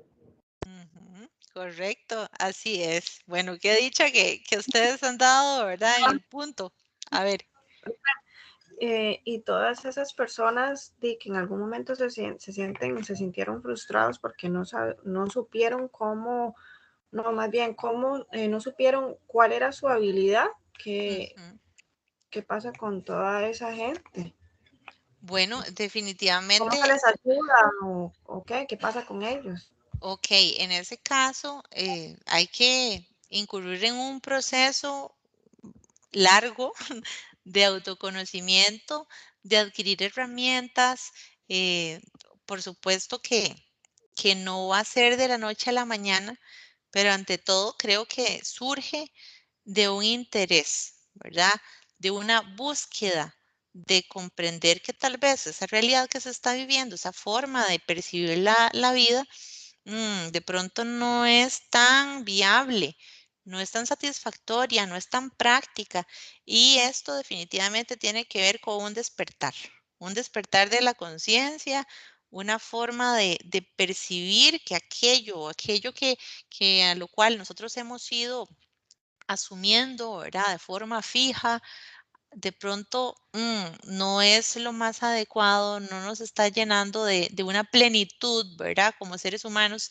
Entonces ahí sí es muy importante, ante todo, el darse cuenta, el querer un cambio, porque sería muy arriesgado llegar donde una persona que está, digamos, dentro del concepto que hemos ido trabajando, dentro de un espacio de realismo ingenuo, donde cree que su realidad es tal y su forma de actuar es la correcta y no hay oportunidad de conocer, de transformar ¿verdad? Las habilidades o cómo interactúa con el mundo, eso sí va a estar complejo, ¿verdad? Pero ante todo es una búsqueda, un autoconocimiento y esto lleva tiempo, ¿ok? Pero surge de la persona. Uno difícilmente puede llegar donde la amiga o el papá o la mamá y decirle, vea, es que, mira, esta inteligencia no la has desarrollado, ¿verdad? Sería muy arriesgado.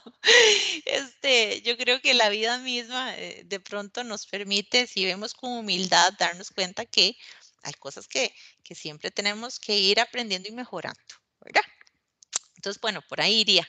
Eso sería lo que le puedo decir.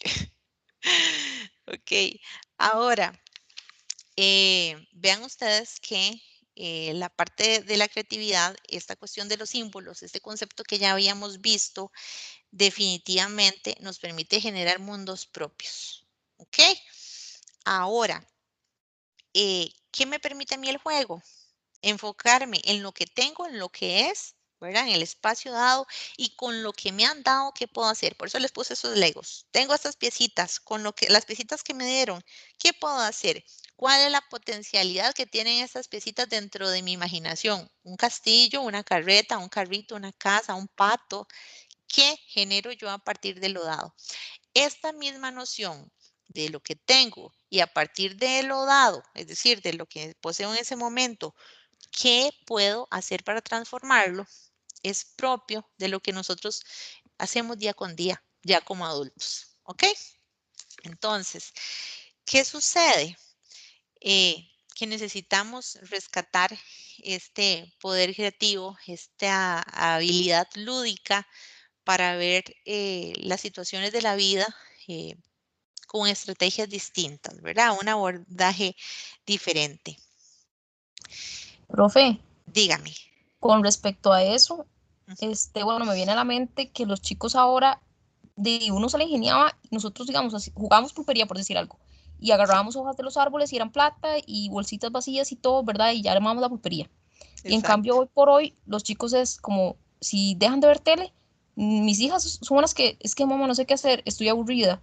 Y Ajá. escucho de muchos niños que están aburridos y yo veo que ellos no, o sea, como que no tienen esa creatividad de pensar en algo, o sea, en un juego como los que uno jugaba cuando era niño. Sí, Y es no que sé, uno, obviamente el cambio de realidad, pero es algo sí, extraño.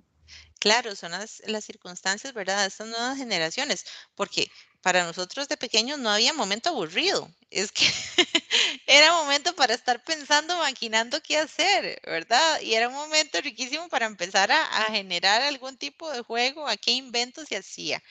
Entonces, qué importante que lo menciona, porque esos espacios es importante. Yo también, ¿verdad? Interactúo con estudiantes pues, más pequeños. Y yo les digo, qué bueno, el aburrimiento es maravilloso, porque a partir del aburrimiento surgen ideas creativas, porque hay que hacer algo, hay que inventar, ¿verdad? Y lo que pasa con estas generaciones es que todo lo tienen de forma inmediata. No se les estimula de pronto algo para que generen, ¿verdad? Una manera pues lúdica por sí mismos, para entretenerse, ¿verdad? Entonces es parte del fenómeno que estamos viviendo, ¿verdad? Es parte de nuestra realidad social. Ahora, como último concepto de esta parte, tiene que ver con la educación y el control social.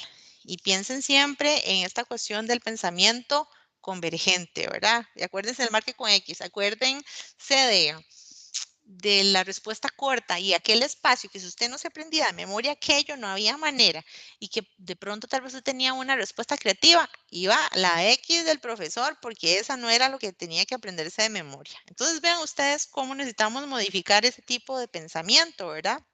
Ese tipo de abordaje, porque la vida no es marque con X, porque la vida no es complete, ¿verdad?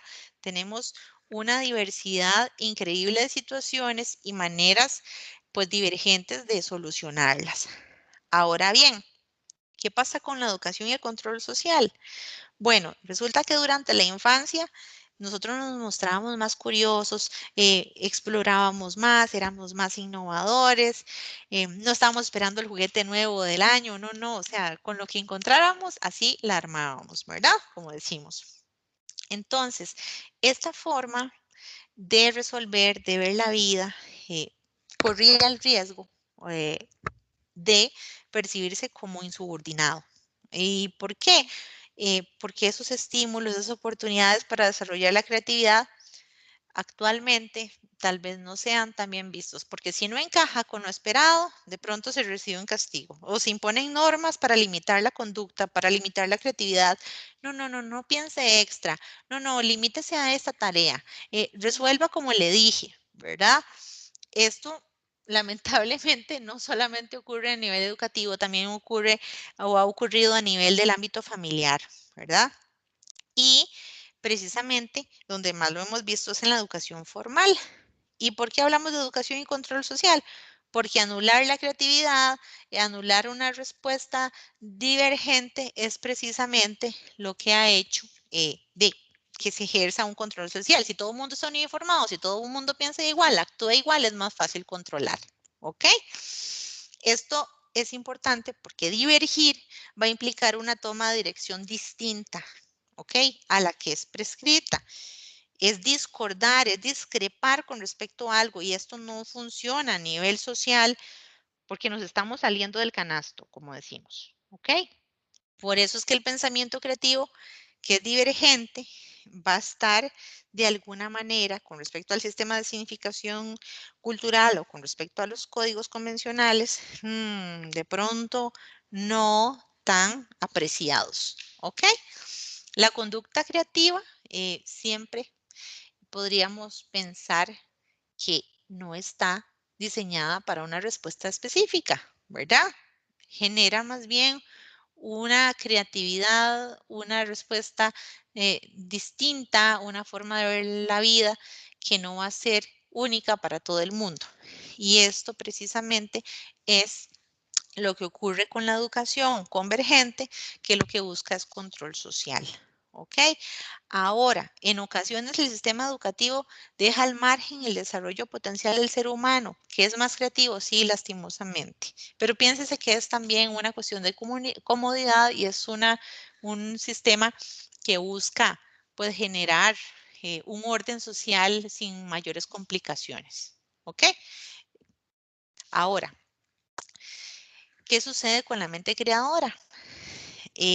Aquí lo que busca es generar en la imaginación un pensamiento que rebase los límites, que no se vea limitado por lo que es correcto, lo que es incorrecto, sino que busque formas distintas de abordar las circunstancias de que se viven. ¿Ok? Para eso se necesita creatividad y por medio de la creatividad se van a generar soluciones y por ende una vida más saludable, más satisfactoria. ¿Ok? Entonces, la mente creadora y el pensamiento divergente estarán siempre estrechamente relacionadas. Les presento el caso de Gandhi. No sé si ya han conocido pues un poquito de la historia de él. Él es un ejemplo de la creatividad interpersonal, ¿verdad?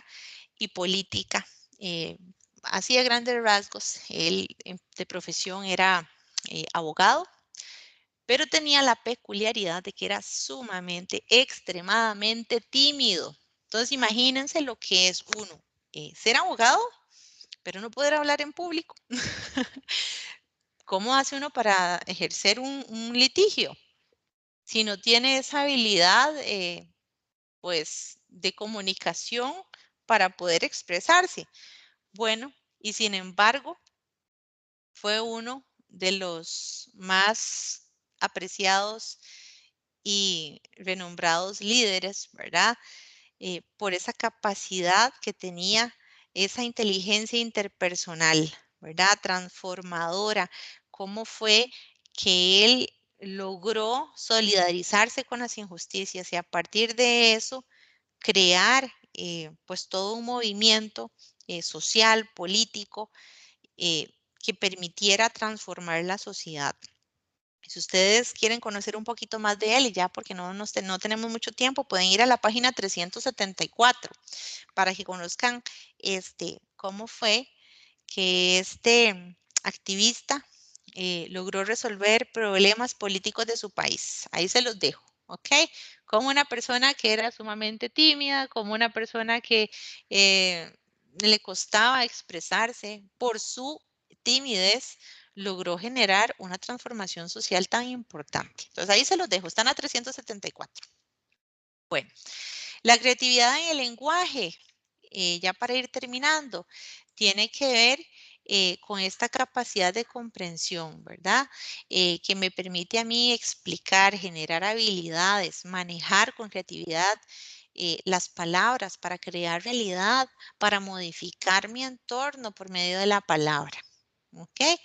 Recuerden que el lenguaje humano es el único sistema comunicativo en el cual se combinan elementos no significativos dentro de estructuras significativas. Pensemos en las letras del abecedario y con esto me remito a la primera tutoría, ¿verdad? Aspectos que por sí solos no significan nada, pero que le damos un valor y entrelazados generan significados, ¿ok? Y recordar que el sistema del lenguaje no agota sus posibilidades. Tenemos múltiples formas de generar pensamiento, ideas, combinaciones que se salen de un orden, de una estructura, pero que crean, ¿ok? Desde el arte, desde la poesía, desde la literatura. Y por eso es que vemos que la literatura es una fuente muy rica. En la creación literaria vemos el uso distinto de la palabra, una forma que se aleja de la convención, ¿ok? Ahora, también genera una especie de extrañamiento. Yo puedo generar realidades distintas, ¿ok? Y puedo, por supuesto, revolucionar la realidad mediante el lenguaje, ¿ok? Ahora, escuchar a la lengua fuera del poder. La lengua o el lenguaje como instrumento de dominio, de manipulación, ¿sí? ¿Por qué? Porque quien maneja la palabra puede o bien confundir, puede persuadir, puede manipular, ya sea para generar un cambio positivo o bien para sus propios intereses. Ahora, este aspecto es más como reflexivo, ¿verdad? cómo la vida misma es una narración, cómo lo que nosotros nos decimos a nosotros mismos crea nuestra propia realidad. Y a partir de ahí ustedes tienen múltiples posibilidades de reinventarse. ¿Cuál es la narración que yo tengo de mi vida? ¿Cómo cuento mi historia? ¿A partir de qué personaje estoy encarnando yo la historia de mi vida? ¿Ok? ¿Qué poder o qué protagonismo estoy tomando de mi entorno? ¿Ok? ¿Cómo puedo generar un mundo posible? Y todo a partir del lenguaje, porque lenguaje y pensamiento son la cara de una misma moneda. ¿Ok? Bueno, espero que haya quedado pues claro, ¿verdad? A grandes rasgos este capítulo. Y para terminar, quiero darle énfasis. No les voy a indicar en qué consiste el proyecto, pero sí esos aspectos. Vean ustedes que esto se va a liberar el 29 de noviembre. Y conceptos que son de vital importancia que ustedes tengan claro. Lenguaje de opresión, discriminación positiva, discriminación negativa, sexismo, discapacidad, adultocentrismo, equidad, educación y control social. ¿Ok? Igual esto yo voy a proceder a subirlo, ¿verdad? Luego se les habilita en la pestaña, pero igual ustedes ya que conocen, ¿verdad? El ingreso donde yo subo los videos, ahí pueden darse la vueltita, para que puedan verlo. En este proyecto sí, quiero hacer énfasis en que se les va a solicitar que argumenten se les va a decir con argumentos sustentados, con sus propias palabras. Y esto quiero que quede claro para que ustedes pues vayan a realizar las indicaciones, ¿verdad? Sin mayor dificultad.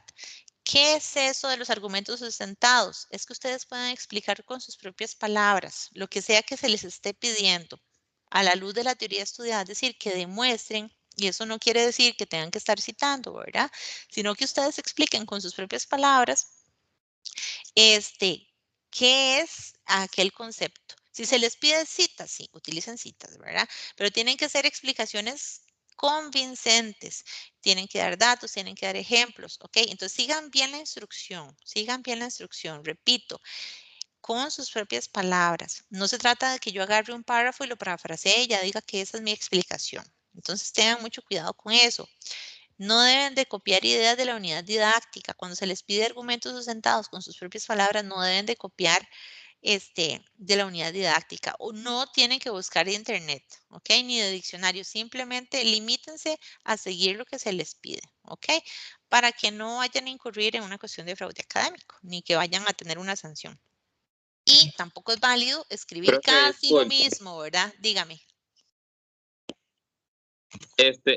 Digamos que este proyecto final va a ser parecido a los otros proyectos y las tareas que hemos hecho. Sí, exactamente.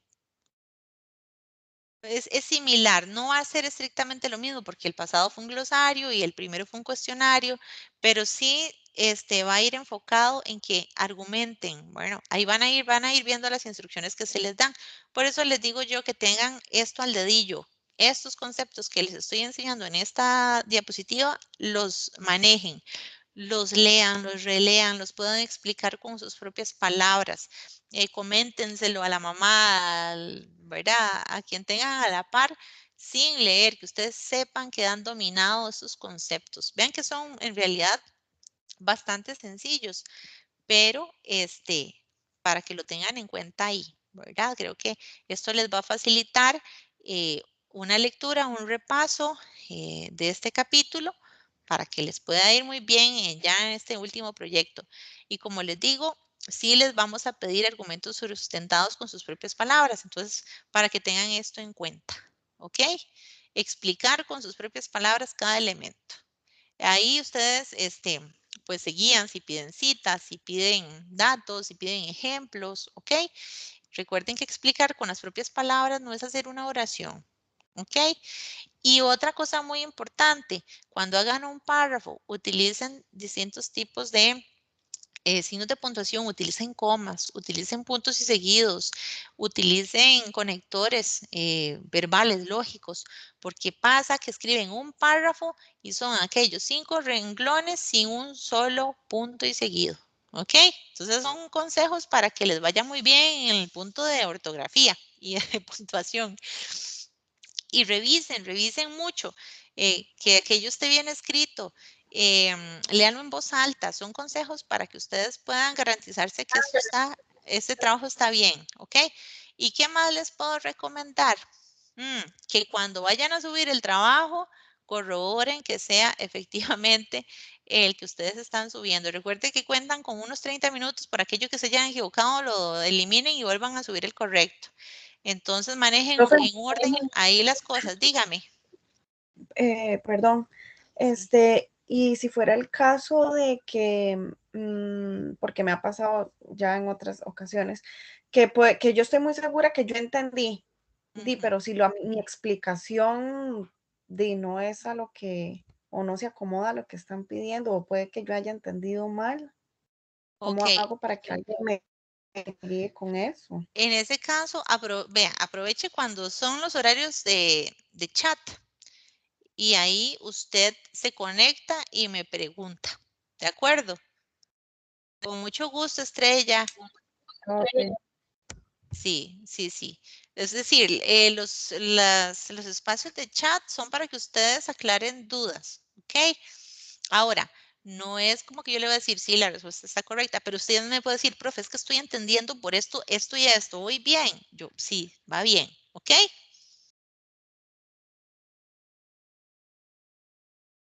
Profe, Ok. disculpe, más o menos como cuando se suben las grabaciones de esas tutorías, todas. Bueno, yo le cuento que esto está para la próxima semana, pero cuando ya termine la grabación, yo me voy a dedicar a subirlo a YouTube, ¿verdad? Donde yo subo las grabaciones. Entonces, cualquier cosita, usted se puede dar una vuelta por ahí, y de pronto ya puede visualizar de forma, digamos, extraoficial la grabación. Sin embargo, es como Profe, hasta la ¿cuál otra es el semana. nombre de su canal? Ay, Dios, vamos a ver. No sé si hagamos una cosa más sencillo. Si usted se mete a la primera tutoría o a la segunda, ya ahí le da el enlace al canal. Entonces ahí ya va a poder ver como los videos que subo. ¿Ok? Sí, es que yo no soy, digamos, mi tutora está incapacitada, entonces yo no tengo tutor, digamos. Ok, permítame, vamos a ver. Voy a buscar. Voy a buscar el canal, a ver qué. Vamos a ver. Con mucho gusto, no sé si, vamos a ver, creo que con esta le puedo facilitar. Ay, Dios mío, ya me está comiendo la tecnología. Vamos a ver si puedo dejar de grabar. No sé si tiene alguna duda, voy a dejar de grabar y lo que hago es que le paso el enlace por acá. ¿De acuerdo? Sí, está bien, profe. Vamos a ver. Entonces,